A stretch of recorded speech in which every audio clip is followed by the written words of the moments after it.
नीलाञ्जनसमाभासं रविपुत्रं जमाग्रजं छायामार्तण्डसम्भूतं तं नमामि शनैश्चरम्। नमस्कार, जय माता की, हर हर महादेव। पुनः आप सभी के बीच में उपस्थित हूँ विषय कुंडली लेकर के। आज एक नए तथ्य पर चर्चा होगी, विष दोष। क्या वाकई में शनि और चंद्रमा के एक साथ बैठने से विष दोष बनता है? क्या वाकई में ये दोष आपको परेशान कर रहा है? सबसे पहले तो जानेंगे ये दोष कैसे बनता है। वैसे तो दोष कहेंगे, लेकिन ये योग के रूप में काम करने लगेगा कब? जब इसके विषय में हम आप समझ जाएंगे।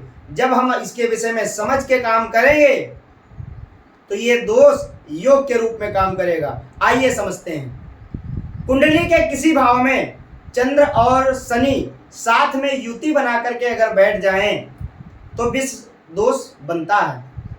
विष दोष किसी भी भाव में बैठे बनेगा।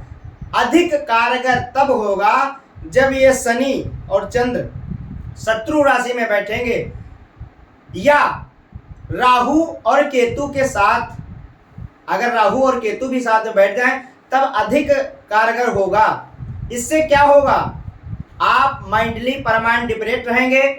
बचपन से लेकर आज तक आप कोई दिक्कत नहीं है, फिर भी आप मानसिक परेशान हैं। आपके सर में बचपन से लेकर अभी तक कहीं ना कहीं चोट जरूर लगी है, जिसका निशान बना होगा। अगर ऐसा नहीं हुआ है, सावधान रहें, क्योंकि जब ये दोष बनता है तो सर में चोट लगने के अधिक चांस रहते हैं।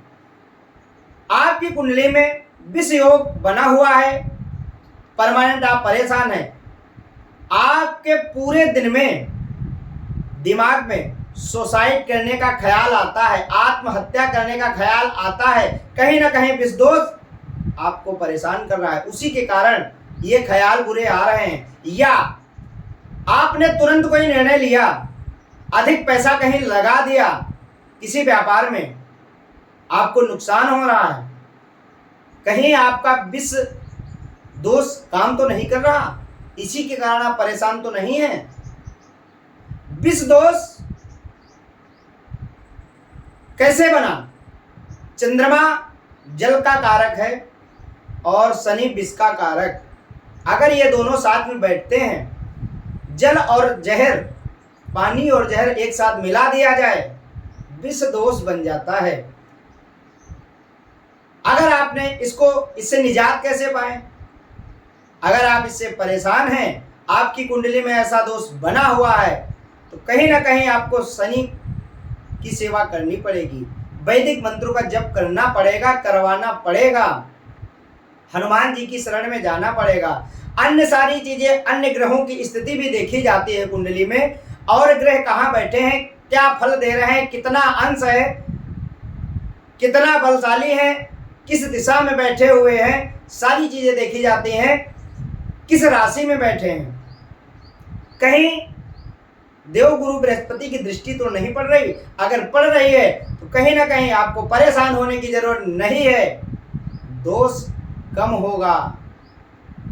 या गुरु की दृष्टि पड़ रही है और साथ में राहु की दृष्टि गुरु के ऊपर पड़ रही है, तो कहीं ना कहीं ये दोष कम नहीं होगा, दिक्कत बढ़ाएगा। क्योंकि गुरु के ऊपर राहु की दृष्टि पड़ना मतलब गुरु चांडाल योग। इस योग के विषय में भी आगे चर्चा होगी। अगर आपकी कुंडली में विष दोष बन रहा है, आपको परेशानी आ रही है, दिए गए नंबर पर संपर्क करें, कुंडली विश्लेषण अवश्य करवाएं, आपकी समस्या का समाधान किया जाएगा। जय माता की, हर हर महादेव।